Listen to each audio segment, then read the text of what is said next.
নমস্কার। কথায় কথায় কথামৃত অনুষ্ঠানের ৩৫৮তম পর্বে আপনাদের স্বাগত।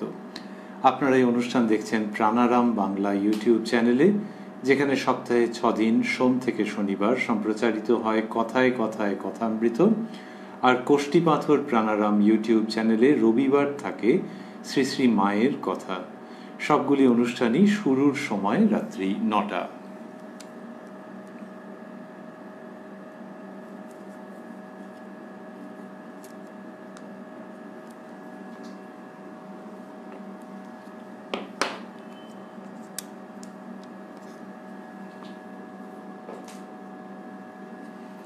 শ্রী শ্রী রামকৃষ্ণ কথামৃততে আমরা গতকাল ছিলাম এবং আজকেও সানন্দে অবস্থান করব ৯ই নভেম্বর ১৮৮৪ প্রসঙ্গে।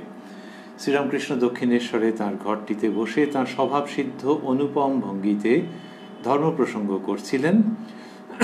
উপস্থিত ছিলেন শ্রীযুক্ত মহিমাচরণ চক্রবর্তী মহাশয়, যিনি বেদান্তবাদী মানুষ। তাঁর সঙ্গে শ্রীরামকৃষ্ণ বেদান্তের চর্চা করছিলেন, বেদান্তের উপদেশ প্রদান করছিলেন, কিন্তু তার মধ্যে তার মৌলিকত্বের স্পর্শ অবশ্যই থেকে যাচ্ছিল।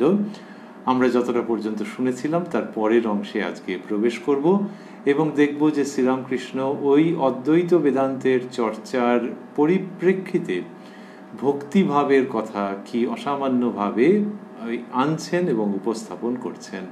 প্রবেশ করব শ্রী শ্রী রামকৃষ্ণ কথামৃততে, যার সূচনায় কথামৃতকার শ্রীযুক্ত মহেন্দ্রনাথ গুপ্ত বা শ্রীম বা মাস্টার মহাশয় উদ্ধৃত করেছেন, তব কথামৃতং তপ্ত জীবনং কবিভিরীরিতং কল্মষাপহং শ্রবণমঙ্গলং শ্রীমদাততং ভুবি গৃণন্তি য়ে ভূরিদা জনাঃ।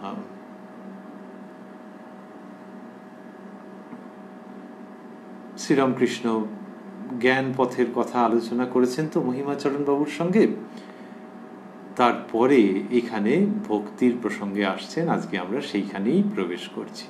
মাস্টারমশাই লিখছেন, কথামৃতকার লিখছেন, শ্রীরামকৃষ্ণ রাগ ভক্তি এলে, অর্থাৎ ঈশ্বরে ভালোবাসা এলে তবে তাকে পাওয়া যায়। এই উপচারে পূজা করবে, পূজার সময় এই মন্ত্রপাঠ করবে, এই সকলের নাম বৈধি ভক্তি।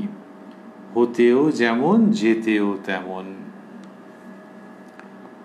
কত লোকে বলে, আর ভাই কত হবিষ্য করলুম, কতবার বাড়িতে পূজা আনলুম, কিন্তু কি হলো? রাগ ভক্তির কিন্তু পতন নাই, এই শ্রীরামকৃষ্ণ বলছেন।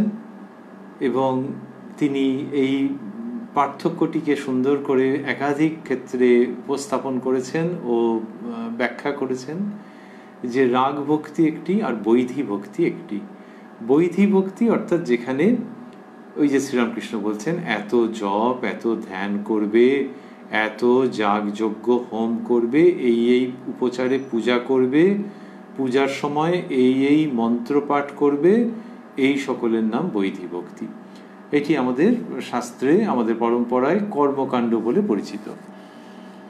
সেই কর্মকাণ্ডের মধ্যে যে এইগুলো সব করলে তাকে পাবে, শ্রীরামকৃষ্ণ সেটি বলছেন যে এটি বৈধি ভক্তি, হতেও যেমন যেতেও তেমন। এটা কিন্তু একটা ভক্তির রূপ, যেখানে সাধক বা সাধিকা এই বিভিন্ন রকম করছেন, জপ ধ্যান যাগযজ্ঞ হোম এইসব করছেন। এবারে যদি কেউ ভাবেন যে ধ্যান, এই যে এত জপ এত ধ্যান করবে, এটিও বৈধি ভক্তির মধ্যে পড়ছে। আচ্ছা, আর অন্যটি কি? তার প্রসঙ্গে এবং কন্ট্রাস্টে শ্রীরামকৃষ্ণ আনছেন। তিনি বলেছেন রাগ ভক্তি এলে, অর্থাৎ ঈশ্বরে ভালোবাসা এলে তবে তাকে পাওয়া যায়। তো তার মধ্যে জপ ধ্যানের প্রসঙ্গে আমরা দেখব। শ্রীরামকৃষ্ণ বললেন যে ওই যে বৈধি ভক্তি যে করছেন, তিনি বললেন যে হতেও যেমন যেতেও তেমন। তাহলে সেটা যেমন হয়েছে, কিন্তু সেটা যদি রাগ ভক্তির দিকে অগ্রসর না হলো, তাহলে তার স্থায়িত্ব সম্পর্কে অনিশ্চয়তা থাকে। এইটি হলো। আর একটা হচ্ছে এই যে বললেন যে এত জপ এত ধ্যান করবে, এর মধ্যে রয়েছে যে জপ ধ্যান কখন বৈধি ভক্তির মধ্যে পড়ছে, ওই এত করতে হবে, এত জপ এত ধ্যান। তাহলে এত ধ্যান মানে ওই কতক্ষণ ধরে ধ্যান করবে, এত জপ মানে কত সংখ্যায় উপনীত হবে, এইটা যখন বলা হচ্ছে এবং কেউ যখন সেটা অনুসরণ করে চলছেন, তখন খারাপ কিছু নয়, কিন্তু সেটা যান্ত্রিক না হয়ে যায়। যান্ত্রিক হলেই সেটি বৈদিক ভক্তির দিকে চলে গেল। তাহলে যান্ত্রিক নয় মানে কখন? যখন কিনা ওর মধ্যে খুব আনন্দ হবে। শ্রীরামকৃষ্ণ যেটি বিশেষভাবে বুঝিয়েছেন সেটি হচ্ছে যে যাকে ডাকা হচ্ছে সেই স্বরূপের প্রতি ভালোবাসা আসবে, এটার কথা তিনি ঘুরে ফিরে এটিতে এসছেন। ওই যে বললেন রাগ ভক্তি এলে, অর্থাৎ ঈশ্বরে ভালোবাসা এলে তবে তাকে পাওয়া যায়। এই যে রাগ ভক্তির স্বরূপ, সেইটার সঙ্গে যান্ত্রিকতার পার্থক্য আছে। তো যান্ত্রিকতাটাকে শ্রীরামকৃষ্ণ বলছেন যে সেটি বৈধি ভক্তির অন্তর্গত। যখন যান্ত্রিকভাবে সংখ্যা রেখে, নির্দিষ্ট সংখ্যা রেখে কেউ জপ করছেন, ভাবছেন এর কম হলে কিচ্ছু হবে না, অথবা যখন একটা নির্দিষ্ট সময়ে ধ্যান করছেন, শরীর সেরকমভাবে রাজি নয়, কোনো রকমের চেপে চুপে ওইরকমভাবে ধ্যান করছেন, এটা প্রথম অবস্থায় হতে পারে, কিন্তু তারপরেও যখন কেউ ওই রকমভাবে করছেন তখন ওটা ক্রমশ যান্ত্রিকতায় রূপান্তরিত হতে পারে। আর এই যাগ যজ্ঞ হোম এ তো বহু সময় সকাম হয়, এই সব মিলেমিশে এটি একটি বৈধি ভক্তির মধ্যে শ্রীরামকৃষ্ণ আনছেন খুব যুক্তিযুক্তভাবে, এবং তিনি এটা শেখাচ্ছেন যে এই যে বৈধি ভক্তি, বৈধি ভক্তি মানে বিধিবাদীও তিনি অন্যত্র বলেছেন, যে যেটা নিয়ম, এই নিয়মের মধ্যে থেকে সম্পূর্ণটা হবে না। তাহলে কি নিয়ম ভেঙে ফেলবে নাকি? তা নয়। তাহলে হচ্ছে যে ওই জপ থেকে ধ্যান, এটি যখন স্বাভাবিকভাবে হচ্ছে এবং তখন সময় নিয়ে অতটা কেউ চিন্তিত থাকছে না, উদ্বিগ্ন থাকছে না, সংখ্যা নিয়ে চিন্তিত নয়, উদ্বিগ্ন নয়। কেন?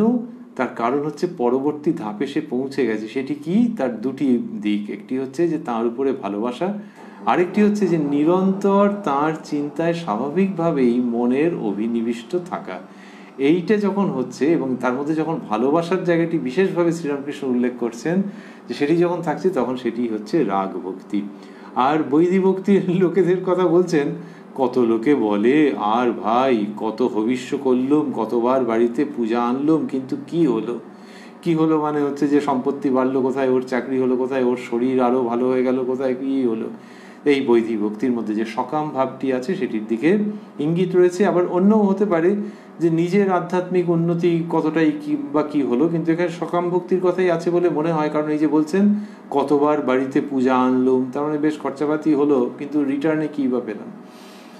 রাগ ভক্তির কিন্তু পতন নাই।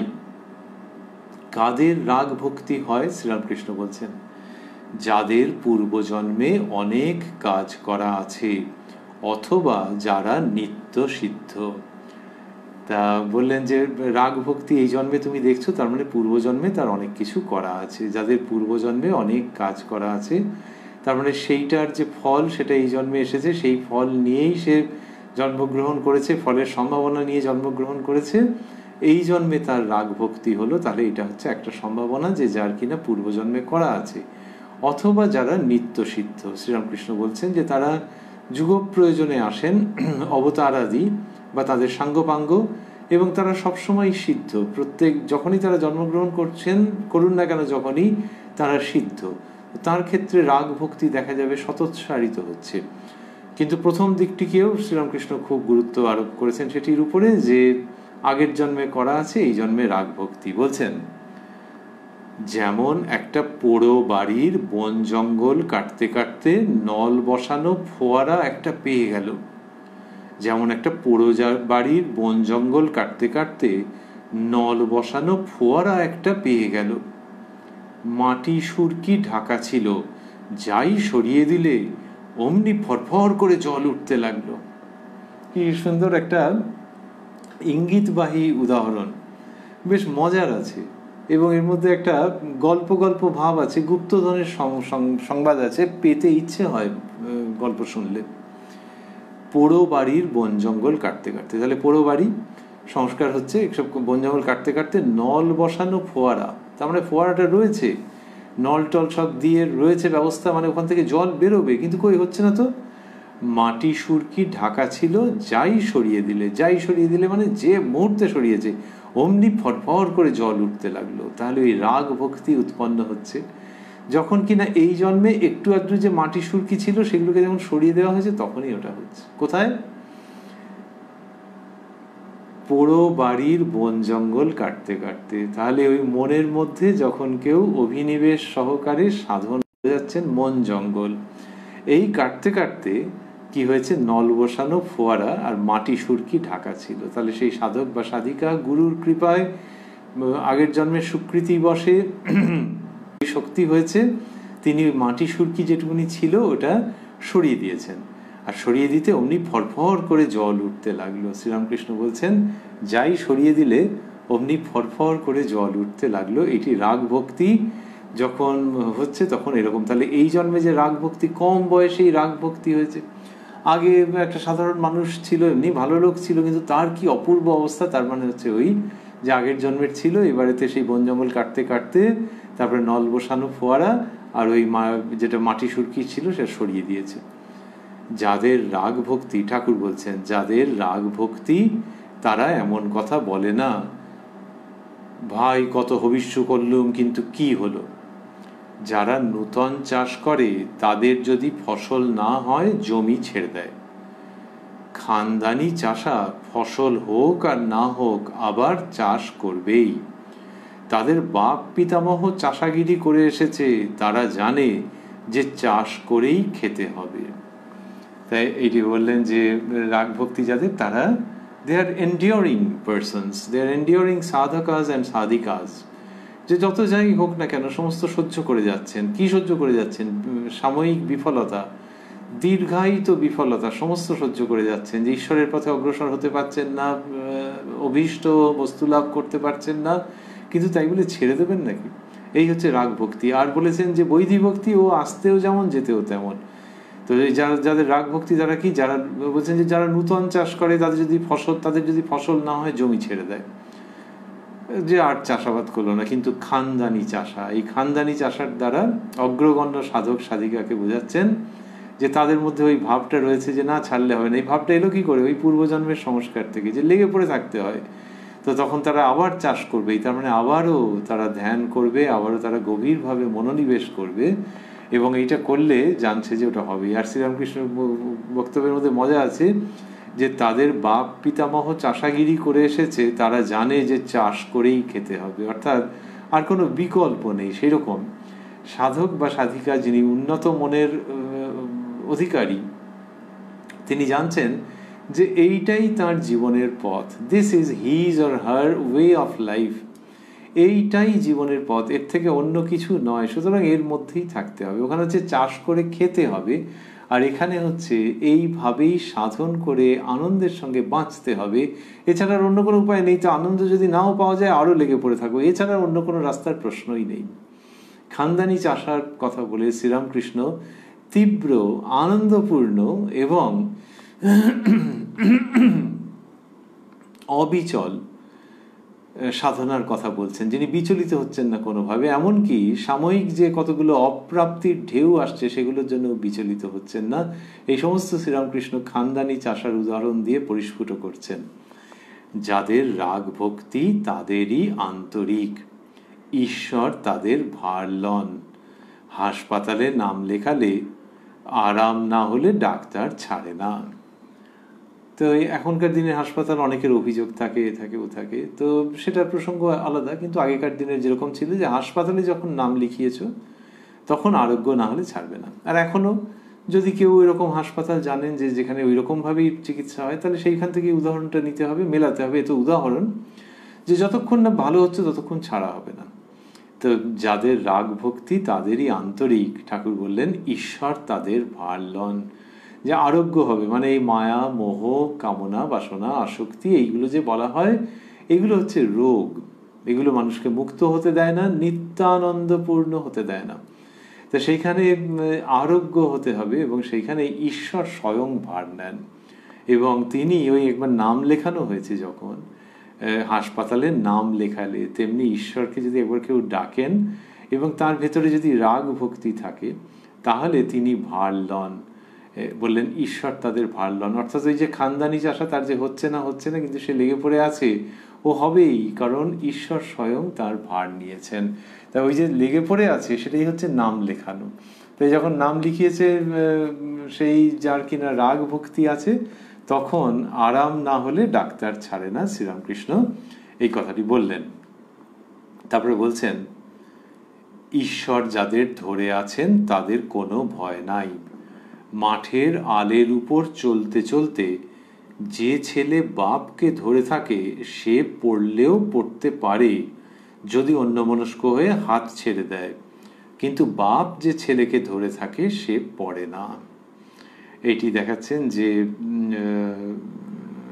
রাগ ভক্তি, এবং রাগ ভক্তি যার আছে ঈশ্বর তাকে ধরে থাকেন। একটু আগেই বললেন যে ঈশ্বর তাদের ভার লন, এবং সেখানে কি সুন্দর গ্রামের উদাহরণ আসছে। বলছেন যে মাঠের আলের উপর চলতে চলতে যে ছেলে বাপকে ধরে থাকে সে পড়লেও পড়তে পারে যদি অন্যমনস্ক থাকে।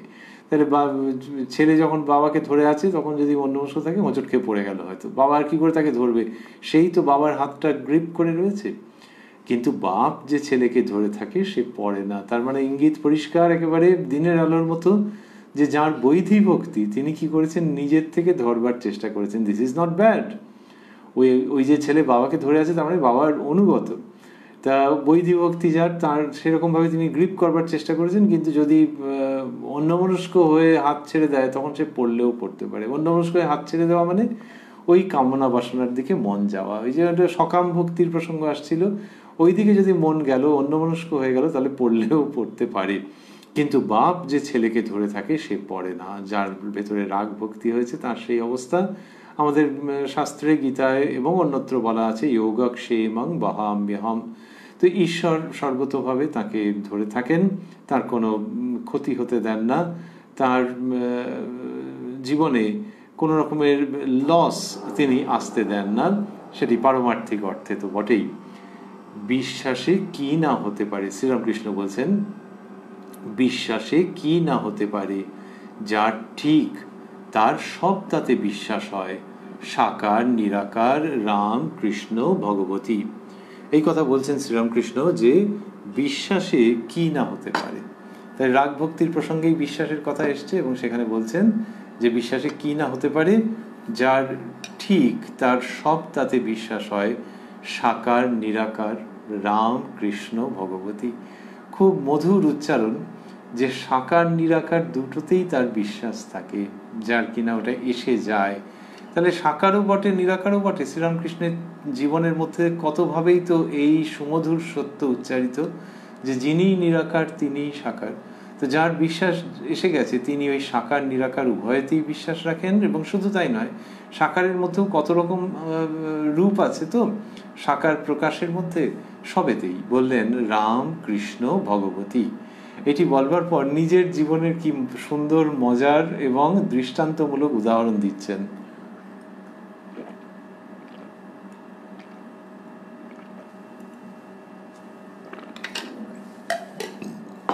বলছেন,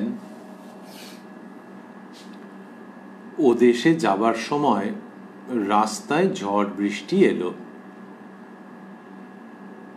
মাঠের মাঝখানে আবার ডাকাতের ভয়, তখন সবই বললাম। তা বলছেন ও দেশে যাওয়ার সময় মানে কামারপুকুরে যাওয়ার সময় এরকম হয়েছে। ও দেশে যাবার সময় রাস্তায় ঝড় বৃষ্টি এলো,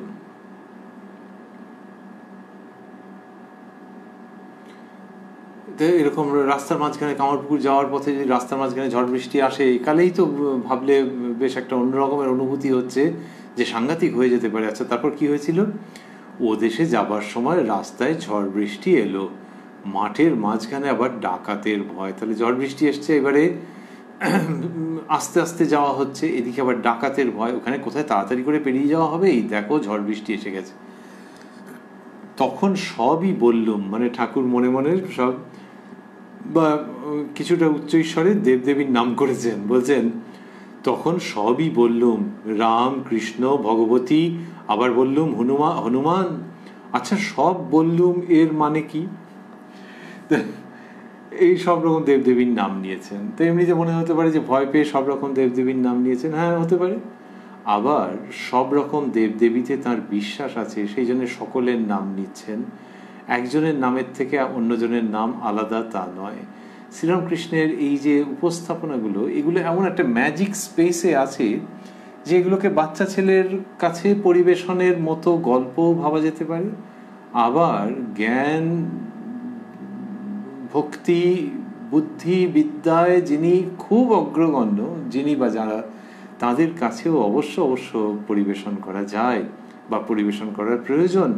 তিনি দেখাচ্ছেন যে বাচ্চা ছেলের মতো করে, কম বয়সী মানুষের মতো করে, ছেলের মতো করে যে ওই সব রকম করলাম, আবার এটা হচ্ছে যে মনের মধ্যে সকলের একত্র স্বাভাবিক অবস্থান, সেটি দেখাচ্ছেন। এবং এরপরে আবার একটা উদাহরণ দেবেন, তাতে আরও পরিস্ফুট করবেন সেটিকে। এখানে বললেন যেটি সেটিও কম আনন্দের নয়, বলছেন তখন সবই বললুম, রাম কৃষ্ণ ভগবতী, আবার বললুম হনুমান।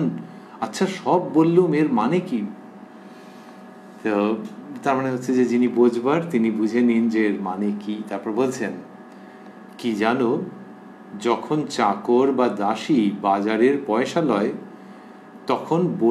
তখন বলে বলে লয়, এটা আলুর পয়সা, এটা বেগুনের পয়সা, এগুলো মাছের পয়সা, সব আলাদা, সব হিসাব করে লয়ে তারপর দেয় মিশিয়ে।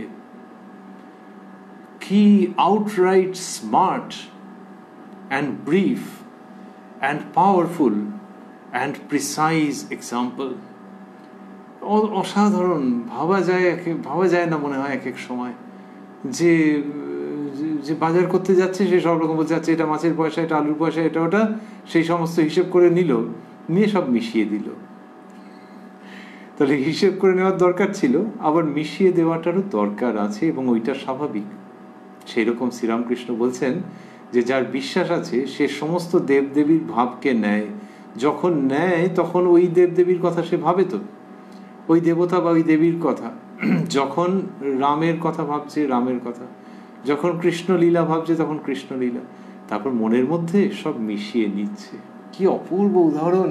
এবং একজন, উনি বলছেন চাকর বা দাসী, তাহলে সে যখন বাজারের পয়সা নিচ্ছে, এই একবারে অতি সাধারণ দৃশ্য যে আচ্ছা এইটার এত পয়সা, এটা এখনকার দিনে টাকা নেয়, এইটার এত টাকা, ওইটার এত টাকা, আচ্ছা এটা আচ্ছা 8-10 টাকা দিন এটার জন্যে, আর ওইটার জন্য তো ওটা বুঝতে পারছি না 40 টাকা মতো হতে পারে, আচ্ছা আপনি 50 টাকা দিন। এই যে সব নিল, তারপর কি এইটার জন্যই 10 টাকার নোটটা দেবে নাকি? গিয়ে 50 টাকার নোটটা হয়তো ওই 10 টাকার জিনিসটা কেনবার সময় দিল। তো এইগুলো সব মিশিয়ে নিল। তো শ্রীরামকৃষ্ণ এই উদাহরণকে নিয়ে গিয়ে ওইখানে রাখছেন যে বিশ্বাস এলে এইরকম হয়। তিনি বললেন যে বিশ্বাসে কি না হতে পারে, যার ঠিক তার সব তাতে বিশ্বাস হয়, সাকার নিরাকার রাম কৃষ্ণ ভগবতী। এবং এই উদাহরণটি আমরা আরেকবার শুনব।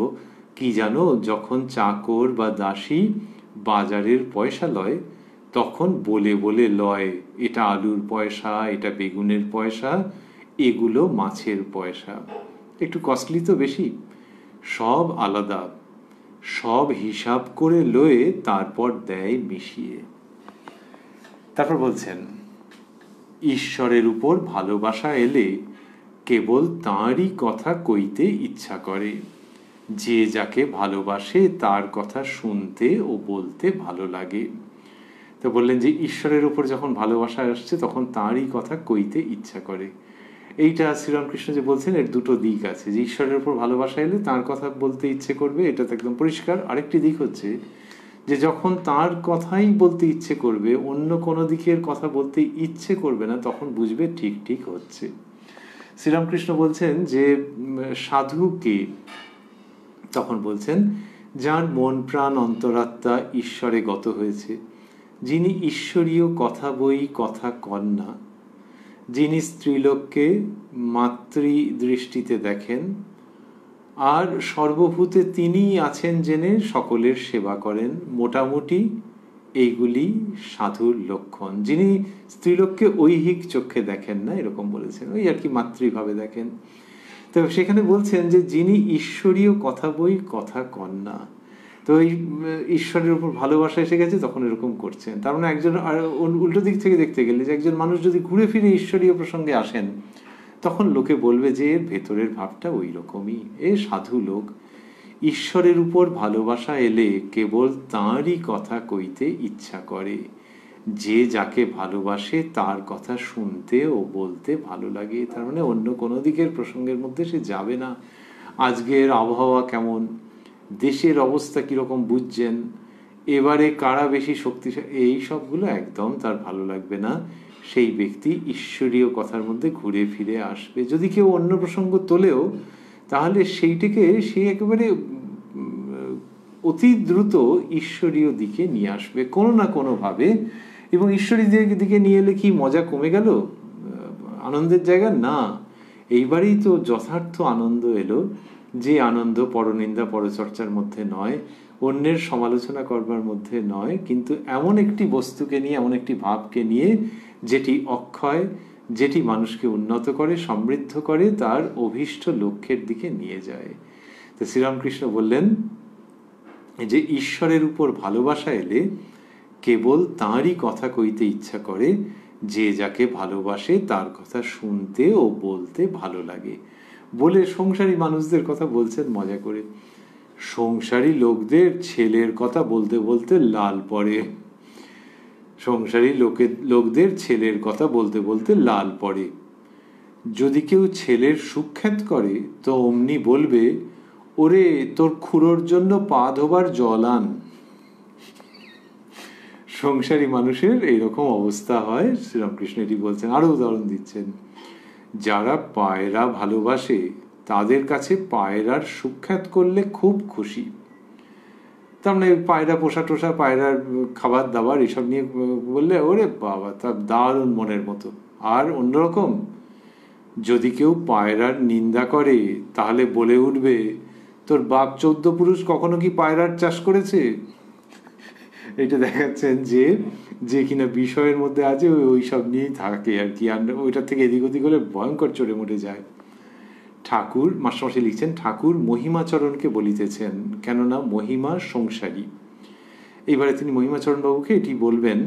মহিমাচরণ বাবুর সঙ্গে কথা হচ্ছিল, কিন্তু এবারে বিশেষভাবে তাকে বলবেন। মহিমাচরণ বাবু আমরা আগে শুনেছি, সেটা স্মরণ করতে পারি যে তিনি বেদান্ত চর্চা করেন, অদ্বৈত বেদান্তের চর্চা করেন। তো এই মহিমাচরণ বাবু আবার সংসারী মানুষও বটে, দুটোই সত্য।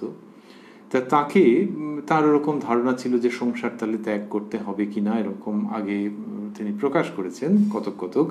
তো এইখানে শ্রীরামকৃষ্ণ মহিমা বাবুকে বলছে, তার সঙ্গে কথা হচ্ছে, তো মাস্টারমশাই সেটি লিখলেন, একটা ইঙ্গিত দিচ্ছেন যে ঠাকুরের পরে এই কথাগুলি কেন বলছেন, সেইটার সম্ভাব্য কারণ হিসাবে ঠাকুর মহিমাচরণকে বলিতেছেন, কেননা মহিমা সংসারী। এবার মাস্টারমশাই লিখছেন তারপর, শ্রীরামকৃষ্ণ মহিমার প্রতি, সংসার একেবারে ত্যাগ করবার কি দরকার, আসক্তি গেলেই হলো, তবে সাধন চাই, ইন্দ্রিয়দের সঙ্গে যুদ্ধ করতে হয়। ওই যে সংসার ত্যাগ করা, সেটা বলছেন যে একেবারে ত্যাগ করবার কি দরকার, আসক্তি গেলেই হলো, যে সংসার ত্যাগ না করলে তুমি পাবেই না। এইটা মহিমাবাবু সংসারী মানুষ, তাকে বলছেন না, বা তার মতো মানুষকে শ্রীরামকৃষ্ণ ওই রকম ভাবে জোর করে বলেননি যে সংসার না ত্যাগ করলে হবেই না। যার ত্যাগ করবার সংস্কার আছে তিনি অবশ্য করবেন, কিন্তু যিনি সংসারী, সংসারের দিকে মন রয়েছে, সেই রকম মানুষের ক্ষেত্রে শ্রীরামকৃষ্ণ বলছেন, এবং তাদেরকে বলেছেন যে সংসারে অবশ্যই হয়, পদ্ধতি যথাযথ অবলম্বন করতে হয়। এখানে বলছেন, সংসার একেবারে ত্যাগ করবার কি দরকার, আসক্তি গেলেই হলো, তবে সাধন চাই, ইন্দ্রিয়দের সঙ্গে যুদ্ধ করতে হয়। আসক্তি গেলেই হলো, এটি শ্রীরামকৃষ্ণ বলছেন। আর বললেন যে সাধন চাই, ইন্দ্রিয়দের সঙ্গে যুদ্ধ করতে হয়। এই যে ইন্দ্রিয়ের সঙ্গে যুদ্ধ করবার জন্য সাধন চাই, অর্থাৎ সংসারে আছো মানেই যে তোমার হয়ে গেছে, পায়ের উপর পা তুলে দিয়ে বসে থাকবে তা নয়, সাধন করতে হবে, ইন্দ্রিয়দের সঙ্গে যুদ্ধ করতে হবে। এবার সেই যুদ্ধের প্রসঙ্গে আসছেন, বলছেন, কেল্লার ভিতর থেকে যুদ্ধ করাই আরো সুবিধা, কেল্লা থেকে অনেক সাহায্য পাওয়া যায়। সংসার ভোগের স্থান, এক একটি জিনিস ভোগ করে অমনি ত্যাগ করতে হয়। কেল্লার ভিতর থেকে যুদ্ধ করাই আরো সুবিধা। তাহলে যখন যুদ্ধ লেগেছে, আগেকার দিনের যে যুদ্ধের ব্যবস্থা ছিল, কি অপূর্ব উদাহরণ, সুপ্রযুক্ত উদাহরণ, যে কেউ কেল্লার বাইরে ওপেন ফিল্ডে যুদ্ধ করছেন, সেখান থেকে করতে বাধ্য হচ্ছেন, তার থেকে যিনি কিনা কেল্লার ভেতরে আছেন তার অনেক সুবিধে, তিনি তো প্রোটেক্টেড আছেন, সেইখান থেকে যুদ্ধ করছেন, কিন্তু যুদ্ধ করছেন। কেল্লার ভিতর থেকে যুদ্ধ করাই আরো সুবিধা, কেল্লা থেকে অনেক সাহায্য পাওয়া যায়। তারপর বলছেন সংসার ভোগের স্থান, এক একটি জিনিস ভোগ করে অমনি ত্যাগ করতে হয়। এই যে সাধনা, ভোগ করে ত্যাগ করতে হয় মানে যে যদি মনের মধ্যে ইচ্ছে থাকে এবং যদি তুমি বিচারের দ্বারা ওটাকে ঠিক সরাতে না পারো, বিচারের দ্বারা সরিয়ে দিলে, আর যেটা নিয়ে তোমার একটু দ্বিধা রয়েছে যে এই রকম ভোগের জিনিস, আচ্ছা একবার ভোগ করে দেখো, কিন্তু মনের মধ্যে ওই বিচারশীল জায়গাটাকে রেখো অক্ষুণ্ণ অব্যাহত, যে সত্যিই তুমি এটা চাও কি চিরকালের জন্য। শ্রীরামকৃষ্ণ এই অপূর্ব পদ্ধতিটিতে আনছেন, যে এই পদ্ধতিটিতে আনছেন যেটি একান্ত স্বাভাবিকও বটে। বলছেন সংসার ভোগের স্থান, এক একটি জিনিস ভোগ করে অমনি ত্যাগ করতে হয়। আমার স্বাদ ছিল সোনার গোট পরি, তা শেষে পাওয়াও গেল, সোনার গোট পরলুম, পরবার পর কিন্তু তৎক্ষণাৎ খুলতে হবে। ওই কোমরে পরবার অর্নামেন্ট, তা বললেন যে আমার স্বাদ ছিল সোনার গোট পরি, তা শেষে পাওয়াও গেল, সহজে পাওয়া যাচ্ছিল না কিন্তু খুঁজে খুঁজে পাওয়া গেল, সোনার গোট পরলুম। হয়তো মথুরবাবুই এই সমস্ত বন্দোবস্ত করে দিয়েছিলেন, সেই সময়কার ঘটনা। তা শেষে পাওয়াও গেল, সোনার গোট পরলুম, পরবার পর কিন্তু তৎক্ষণাৎ খুলতে হবে। ওই মেখলা, তা বলছেন পরবার পর কিন্তু তৎক্ষণাৎ খুলতে হবে। খুলতে হবে মানে মানে ওনার এই অবস্থা যে খোলবার, ওটা পরবার পরে যে খোল খোল খোল ফেলতে ফেলতে ফেলতে। এটা তিনি অন্যত্রও বলেছেন যে জরির পোশাক পরবার ইচ্ছে ছিল, পরেছেন কিন্তু আবার ফেলে দিচ্ছেন কেন না, ওই যে সামান্য একটু ভোগের ইচ্ছে, কিন্তু সেটা যখন এসে গেছে, ভোগের ইচ্ছে অনেক সময় কি জন্য হয়, যে পাওয়া যায় না বলে, পাওয়া যায় না বলে ওইটা, সেই জন্য লোকে কত এক এক সময় ব্যস্ত হয়ে যায় যে এইটা পাওয়া যায় না। সেটা যখন পেলো তখন দিল ধূর, দুদিনে তার উৎসাহ সমস্ত উবে গেল। এ মানব জীবনের এক সত্য তথা বড় করুণ ট্র্যাজেডি। তো সেই যখন পাওয়া যাচ্ছে না তখন ওই রকম মনে হচ্ছে যে এক্ষুনি পেতে হবে, এক্ষুনি পেতে হবে। পাওয়ার পর কিছুক্ষণ বাদে দেখা গেল অন্যদিকে তাকিয়ে বসে আছে, আবার অন্য কিছুর দিকে ধাবিত হচ্ছে, ওই জন্যই করুণ। তো এইটা যখন যেটা পাওয়া যাচ্ছে না তার প্রতি ওরকম হয়, সেটা বিভিন্ন ক্ষেত্রেই সত্য। তো শ্রীরামকৃষ্ণ সেটা দেখাচ্ছেন যে যেটা পাওয়া যাচ্ছে না সেটা যেন লালায়িত হওয়ার একটা উপক্রম করছে মন, এবং এটা এর মধ্যে রয়েছে যে তা শেষে পাওয়াও গেল। কারণ এমনিতে পাওয়া যাচ্ছে না, তখন মন বলছে না এটা পড়তে হবে পড়তে হবে। তো এই শ্রীরামকৃষ্ণের মধ্যে এইরকম সূক্ষ্ম ইচ্ছে, তা তিনি বলছেন যেটা করেই তখনই খুলে ফেলতে হয়, খুলে ফেলতে হয়, পরবার পর কিন্তু তৎক্ষণাৎ খুলতে হবে। তাহলে ওটা কি জন্য, ওটা হচ্ছে ওই যে মন তখন আর নিতে চায় না। এই আমি দেখেছি আমার জীবনে এরকম ঘটে। এইটি শ্রীরামকৃষ্ণের বলবার ভঙ্গি, তার বক্তব্য, যে সঙ্গে সঙ্গে তখন ফেলে দিতে হয়, যে এটাকে আর ধারণ করা রাখছে না, এটাকে দেখতে পর্যন্ত পাচ্ছি না, এটাকে আর মন নিতে চাইছে না, এই অবস্থা হয়। তো তার জন্য ওনার বাণী হচ্ছে যে যদি একটু ভোগের ওরকম ইচ্ছে থাকে সেটা করে নিয়ে, সংসারী মানুষকে বলছেন যে যদি তুমি জাগ্রত থাকো তাহলে দেখবে যে ওটা it will go once for all. আরো উদাহরণ দিচ্ছেন, পেঁয়াজ খেলুম আর বিচার করতে লাগলুম, মন এর নাম পেঁয়াজ। খুব শক্তিশালী প্রসঙ্গ, কিন্তু একেবারে হাসতে হাসতে বলা এবং রান্নাঘরের পরিবেশে যেন বলা, যে পেঁয়াজ খেতে ইচ্ছে হয়েছিল, এবার পেঁয়াজ খাচ্ছেন আর মনকে জাগ্রত রেখেছেন যে মন, see how I enjoy it. Mon, my mind, do you expect it for the whole lifetime? Do you think that you will not be able to survive without this onion? এই পেঁয়াজ ছাড়া তুমি বাঁচবে না, এরকম কি মনে হচ্ছে? এইটা মনকে জাগ্রত রাখছেন। খুব শক্তিশালী প্রক্রিয়া। পেঁয়াজ খেলুম আর বিচার করতে লাগলুম, মন এর নাম পেঁয়াজ। তারপর মুখের ভিতর একবার এদিক ওদিক, তারপর সেদিক করে, একবার এদিক ওদিক একবার সেদিক করে তারপর ফেলে দিলুম। ফেলে দিলুম এইটা বলছেন যে মানে আর গলা দিয়ে নিতে ইচ্ছেই করলো না। গলা দিয়ে নিলে কষ্ট হতো নাকি? না রে, কষ্ট কি, ইচ্ছেই করছে না। তাহলে একটু আগে যে ইচ্ছে ছিল যার জন্য ওই পেঁয়াজ গ্রহণ করলেন, ওই একটা ভাবছিলাম যে পেঁয়াজ না জানি কি স্বাদ, কিন্তু মনকে জাগ্রত রেখেছি যে মন এটাকে খুব চাই, এটা কি খুব দরকার ছিল, সারা জীবন কি এটা খেতে হবে? সঙ্গে সঙ্গে মন বলে দিচ্ছে যে not at all, not at all. তখন কি বর্ণনা অসাধারণ, মুখের ভিতর একবার এদিক ওদিক একবার সেদিক করে তারপর ফেলে দিলুম। এই শ্রীরামকৃষ্ণের স্বাভাবিক ত্যাগ, সেটির কথা তিনি বলছেন। এবং বলছেন এটা মহিমাচরণ বাবুকে, যে মাস্টারমশাই ইঙ্গিত দিয়ে দিয়েছেন যে সংসারে থেকেও হয়, সংসারে থেকে সাধনার এই স্বরূপ দেখাচ্ছেন, ত্যাগের এই স্বরূপ দেখাচ্ছেন। কি অপূর্ব!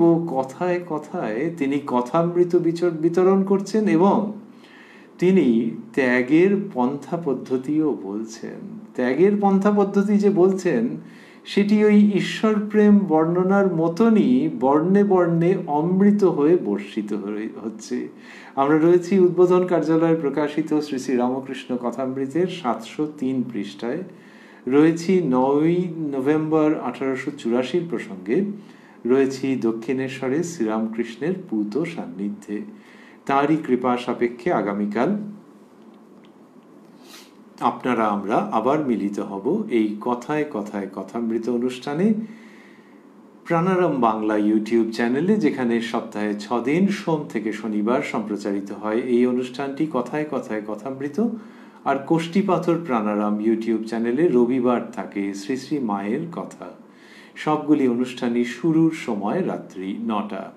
আর আজকে শেষ করতে করতে আমরা ভাবছি যে শ্রীরামকৃষ্ণ এই যে ত্যাগের কথা বলছেন, কেল্লার ভেতর থেকে যুদ্ধের কথা বলছেন, এ অসাধারণ। আমরা একাধিকবার সেটি স্মরণ করেছি, পুনরায় করছি, যে এইভাবে যে ত্যাগ, যেখানে কিনা ত্যাগের ক্ষেত্রে কোনো রকমের আপোষ নেই, পূর্ণ ত্যাগ, শুদ্ধ ত্যাগের কথা বলা হচ্ছে, কিন্তু সেটা কেল্লার মধ্যে থেকে। ওই যে পেঁয়াজ মুখে নিচ্ছেন, পেঁয়াজকে কেউ ভেজ বলেন, কেউ আবার নন ভেজ বলেন, এরকম সব আছে। কেউ বলেন যে ওটা হলে শরীর গরম হয়। পেঁয়াজ এর একটা প্রতীক।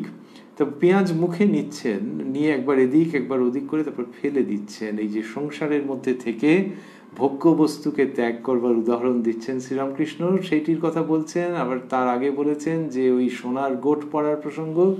এইগুলো শুনতে শুনতে আমাদের মনে পড়ে যায় শ্রী শ্রী মায়ের কথা। তিনি ঠাকুর শ্রীরামকৃষ্ণ সম্বন্ধে বলেছেন যে বাবা, এ যুগে তাঁর ত্যাগই হলো বিশেষত্ব। অমন স্বাভাবিক ত্যাগ কি আর কেউ কখনো দেখেছে? আমরা কথামৃত পড়তে পড়তে বিভিন্ন প্রসঙ্গে, আজকে দেখছিলাম রাগ ভক্তির প্রসঙ্গে এইরকম এলো, এইটি পড়তে পড়তে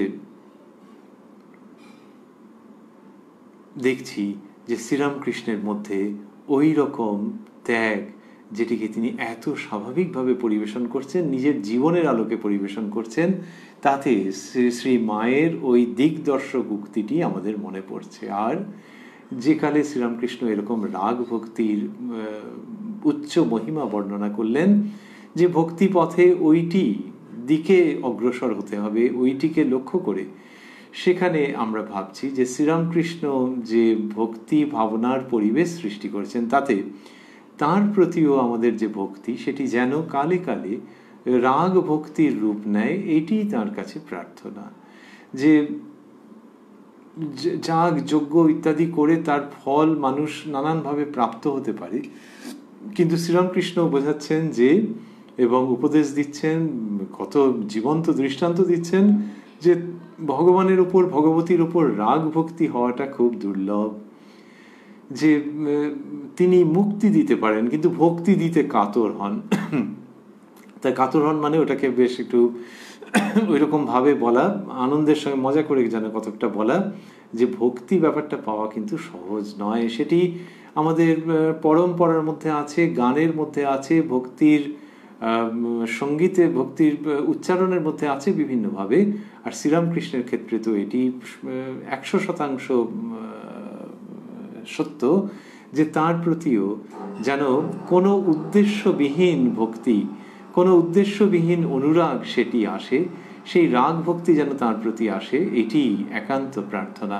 শ্রীরামকৃষ্ণের উদ্দেশ্যে রচিত স্তব, স্বামী বিরজানন্দজি মহারাজ রচিত স্তব, তার মধ্যে আছে স্যৎ কদাপি ইয়াপয়াগ যোগ ভোগ সৌলভং দুর্লভং তু রামকৃষ্ণ রাগ ভক্তি ভাবনম। ওই যাগ যজ্ঞ ইত্যাদি এগুলো যদি বা সুলভ হয়ে থাকে, দুর্লভ রামকৃষ্ণের প্রতি রাগ ভক্তির ভাবনা। দুর্লভং তু রামকৃষ্ণ রাগ ভক্তি ভাবনম। দুর্লভ বলা মানে এই সন্ন্যাসী প্রবর তিনি যেভাবে রচনা করছেন, তার মানে হচ্ছে দুর্লভ কিন্তু প্রার্থনীয়, আর প্রার্থনা করলে তিনি শুনবেন।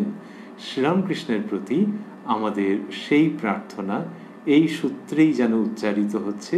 বিরজানন্দজি মহারাজের স্তবের পুনরুক্তি করতে করতে, তার অনুসরণে ওই পংক্তিটির উচ্চারণ করতে করতে আমরাও শ্রীরামকৃষ্ণের কাছে হৃদয়ের গভীর থেকে রাগ ভক্তি প্রার্থনা করতে চাই।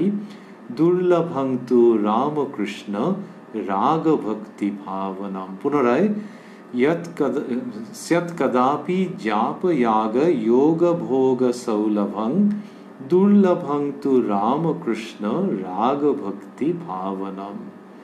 ओम निरंजनं नित्यं अनंत रूपं भक्तानुकंपा धृत विग्रहं वै ईशावतारं परमेशमिड्यं तं रामकृष्णं शिरसा नमामः।